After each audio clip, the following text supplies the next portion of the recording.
Alla ricerca di amicizie online che andasse oltre la semplice conversazione, a più di qualcuno è capitato di trovarsi invischiato in vicende decisamente scabrose. C'è chi ha avuto la forza di denunciare le proprie carnefici e ora il fenomeno sta venendo a galla in tutta la sua crudezza ed estensione. Vittime preferite delle ricattatrici sono maschi fra i 30 e i 50 anni di ogni fascia sociale, contattati preferibilmente di sera nei fine settimana.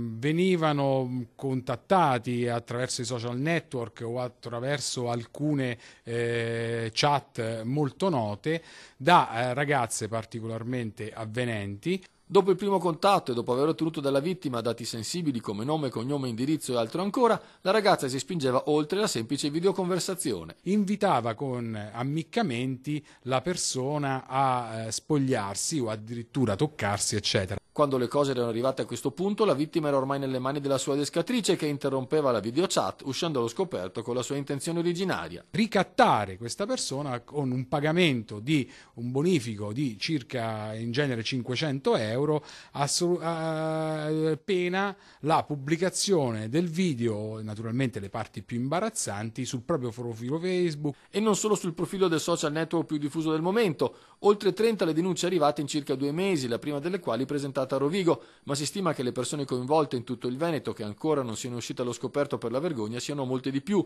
Il sommerso dovrebbe essere circa 10 volte superiore alle denunce presentate.